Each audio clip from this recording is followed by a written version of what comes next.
Hello everyone and welcome back to the channel. तो जिन भी बच्चों ने जेई मेंस 2024 का एग्जाम दिया है उनके मन में एक बहुत कॉमन डाउट है। हर दूसरे बच्चे के मन में ये सवाल है कि सर हमें जोसा काउंसलिंग के अंदर पार्टिसिपेट करने के लिए कितनी कम से कम कितनी परसेंटाइल की जरूरत होती है। क्या जो जेई जिन बच्चों ने जेई 2024 क्वालिफाई किया है, जिन्होंने कट ऑफ क्लियर किया है, क्या सिर्फ वही जोसा काउंसलिंग के अंदर बैठ सकते हैं, वही पार्टिसिपेट कर सकते हैं? क्या लो परसेंटाइल वाले बच्चों का क्या होता है? क्या लो परसेंटाइल वाले बच्चे जोसा काउंसलिंग में पार्टिसिपेट नहीं कर सकते हैं? और जोसा काउंसलिंग शुरू कब हो रही है? 2024 वाली। तो इस वीडियो के अंदर मैं आपका ये पूरा डाउट क्लियर कर देने वाला हूं जोसा काउंसलिंग को लेके कि भाई कितनी रैंक, कौन से बच्चे पार्टिसिपेट कर सकते हैं और लो परसेंटाइल वाले बच्चों का क्या होता है, क्या वो पार्टिसिपेट कर सकते हैं या नहीं कर सकते हैं। उससे पहले आगे बढ़ूं उससे पहले मैं आपको बताना चाहूंगा हमारे एक्सपर्ट काउंसलिंग प्रोग्राम 2024 के बारे में, जो कि स्पेशली जेई मेंस 2024 वाले बच्चों के लिए है। जो बच्चे अब काउंसलिंग में पार्टिसिपेट करने जा रहे हैं उनकी जेई मेंस की रैंक आ चुकी है। तो इसमें होता क्या है कि हमारे जो एक्सपर्ट हैं आपकी पूरी काउंसलिंग करते हैं और आपकी रैंक पे जो सबसे बेस्ट पॉसिबल कॉलेज होता है, best NIT, best triple IT, best GFTI, वहां तक आपको पहुंचाते हैं। होता क्या है नॉर्मली कि जब बच्चे अपनी काउंसलिंग करते हैं, चॉइस फिलिंग अंदर करने जाते हैं, तो ऑलमोस्ट 90% स्टूडेंट्स और पेरेंट्स गलतियां कर देते हैं अपनी पूरे चॉइस फिलिंग प्रोसेस के अंदर और कॉलेज रिसर्च के दौरान। अब जैसे आप किसी भी काउंसलिंग में पार्टिसिपेट, जैसे जोसा में आप पार्टिसिपेट करोगे तो वहां पे बहुत सारे ऑप्शंस होते हैं आपके सामने। उसमें आपको चॉइस फिलिंग करनी होती है, ब्रांच ऑर्डरिंग सेट करनी होती है, कॉलेज ऑर्डर करना होता है। तो वो बच्चों को आइडिया ही नहीं होता है कैसे करें और अनजाने में गलती कर देते हैं और गलती का रिजल्ट क्या होता है कि कोई कॉलेज नहीं मिलता है, या फिर क्या होता है कि डिजर्विंग कॉलेज नहीं मिलता है। एनआईटी डिजर्व कर रहे होते हैं लेकिन एनआईटी की जगह कोई जीएफटीआई के अंदर लोअर ब्रांच अलॉट हो जाती है। तो ऐसे बच्चों के लिए हमने एक्सपर्ट काउंसलिंग प्रोग्राम बनाया है।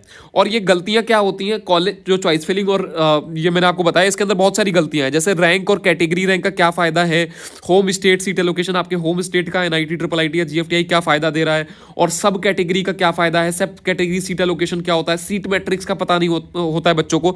तो ये सब गलतियां अनजाने में हो जाती हैं जिसकी वजह से अलॉटमेंट नहीं मिल पाता है। तो अगर आप भी एक्सपर्ट काउंसलिंग प्रोग्राम ज्वाइन करना चाहते हो, आप भी चाहते हो कि आपकी पूरे काउंसलिंग प्रोसेस में कोई भी गलती ना हो, आप जो कॉलेज डिजर्व करते हो, आप जो NIT, triple IT, GFTI deserve करते हो, वो कॉलेज आपको मिले, तो आप इस नंबर पे कॉल कर सकते हो, हमारे एक्सपर्ट से बात कर सकते हो और एक्सपर्ट काउंसलिंग प्रोग्राम ज्वाइन कर सकते हो। इसके बाद आपकी जो पूरी काउंसलिंग है वो हमारे एक्सपर्ट करेंगे, चाहे वो जोसा काउंसलिंग हो, स्पॉट काउंसलिंग हो, या फिर कोई स्टेट काउंसलिंग हो, जैक दिल्ली, जैक चंडीगढ़, या जितनी भी स्टेट की काउंसलिंग होती है। और मैं आपको बता दूं कि हम पिछले 2017 से ये लगातार प्रोग्राम चलाते आ रहे हैं और हजारों बच्चों की काउंसलिंग कर चुके हैं। बच्चों को एनआईटीज, आईआईटीज, ट्रिपल आईटीज, जीएफटीआईज, अच्छे अच्छे गवर्नमेंट कॉलेजेस, टॉप कॉलेजेस तक हमने उनको पहुंचाया है अपने एक्सपर्ट काउंसलिंग प्रोग्राम के थ्रू। तो अगर आप और डिटेल में जानना चाहते हो तो मैं डिस्क्रिप्शन में और अलॉटमेंट लेटर्स ऐड कर दूंगा, बच्चों के वीडियोस ऐड कर दूंगा जो बच्चे अच्छी जगह पे पढ़ रहे हैं। और कई सारे तो ऐसे बच्चे थे जिनका लो परसेंटाइल था, कोई आइडिया ही नहीं था उनको कि हमें कोई गवर्नमेंट कॉलेज भी मिल सकता है, और वो प्राइवेट कॉलेज में एडमिशन लेने जा रहे थे या फिर ईयर गैप करने जा रहे थे। लेकिन उनको, जिन्होंने एक्सपर्ट काउंसलिंग प्रोग्राम में एनरोल किया, उनका बहुत अच्छे से पूरा काउंसलिंग प्रोसेस किया गया, उनकी रैंक के हिसाब से जो उनका सबसे बेहतर कॉलेज निकल रहा था उनको वो दिलवाया गया और आज वो अच्छी जगहों पर बच्चे पढ़ रहे हैं। तो मैंने आपको नंबर दिखा दिया है, आप उस नंबर पर कॉल कर सकते हो अगर एक्सपर्ट काउंसलिंग प्रोग्राम ज्वाइन करना चाहते हो इस नंबर पे। तो अब आ जाते हैं अपने मेन टॉपिक के ऊपर कि भाई कितने परसेंटाइल की जरूरत होती है जोसा काउंसलिंग के अंदर पार्टिसिपेट करने के लिए। तो मैं आपको बिल्कुल क्लियर कर दूं कि कोई भी रैंक का क्राइटेरिया नहीं होता है। आपकी चाहे 1 लाख रैंक है, चाहे 2 लाख है, चाहे 4 लाख है, 5 लाख है, 10 लाख है, या 14 लाख बच्चे पार्टिसिपेट करते हैं, उसमें से आपकी सबसे आखिरी रैंक भी आई है ना 14 लाख, तब भी आप पार्टिसिपेट कर सकते हो।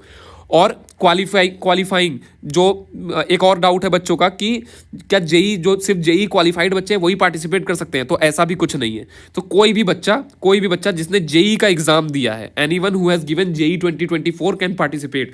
अगर आपने जेई का एग्जाम दिया है और आपका रिजल्ट जो है वो आया है, आपको दिख रहा है कि हाँ आपकी इतनी रैंक है, इतनी परसेंटाइल आई है, तो आपका एडमिशन, आप काउंसलिंग में डेफिनेटली 100% पार्टिसिपेट कर सकते हो। और काउंसलिंग की फीस भी कोई नहीं होती है जोसा की जो काउंसलिंग है उसकी डेट्स जो है वो जून से है, जून से काउंसलिंग स्टार्ट होने वाली है। बट आपको कॉलेज मिलेगा या नहीं वो टोटली डिपेंड करता है कि आप किस तरीके से अच्छे कॉलेज में अलॉटमेंट के लिए आप किस तरीके से काउंसलिंग कर रहे हो, अपनी काउंसलिंग अच्छे तरीके से पूरी ब्रांच ऑर्डरिंग, चॉइस फिलिंग सही से कर रहे हो या नहीं। तो सारी चीज़ें उस पर डिपेंड करती हैं। तो बाकी मैंने आपको डिटेल्स बता दी है।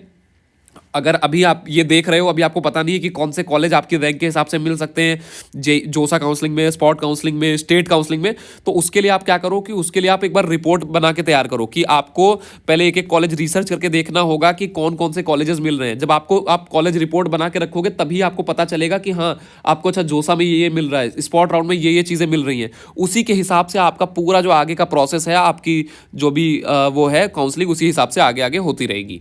और अगर आपको समझ में नहीं आ रहा है कि प्रोसेस कैसे होगा, क्या हम काउंसलिंग कर पाएंगे नहीं कर पाएंगे, चॉइस फिलिंग हमें नहीं करनी आती बिल्कुल, और हम कैसे ब्रांच ऑर्डरिंग सेट करेंगे, कॉलेज ऑर्डरिंग सेट करेंगे, तो अगर ये चीज़ नहीं आती है तो एक्सपर्ट की राय आप ज़रूर ले सकते हो। आपने 12th के बाद मेहनत करी है, जिन बच्चों ने ड्रॉप लिया है या इतने टाइम तक जेई की प्रिपरेशन करी है, तो ऐसा ना हो कि काउंसलिंग की वजह से आपका एडमिशन ना हो पाए। तो उसके लिए मैंने आपको यहाँ पे स्क्रीन पे एक बार और ये मैं आपको नंबर दिखा दिया, इस नंबर पे आप कांटेक्ट कर सकते हो। तो आई होप कि आपको इन्फॉर्मेशन मिल गई होगी जोसा से related. Thanks for watching this video. आपका आई होप कि डाउट क्लियर हो गया होगा कि जोसा काउंसलिंग के लिए ऐसा तो कुछ है, जिन बच्चों के दिमाग में मिथ बना हुआ था कि जोसा काउंसलिंग में कौन पार्टिसिपेट कर सकता है, कौन नहीं कर सकता है, क्या हम कर पाएंगे या नहीं कर पाएंगे, कोई कुछ कह रहा है, कोई कुछ कह रहा है, तो उनको मैंने बता दिया कि कोई भी बच्चा जिन्होंने जेई 2024 का एग्जाम दिया है वो पार्टिसिपेट कर सकता है जोसा के अंदर। तो अगर आपका कोई डाउट रह गया हो तो आप नीचे कॉमेंट सेक्शन में कॉमेंट करके पूछ सकते हो। फिलहाल के लिए इस वीडियो के अंदर इतना ही रखते हैं, मिलते हैं अपने अगले वीडियो के अंदर, तब तक के लिए गुड बाय।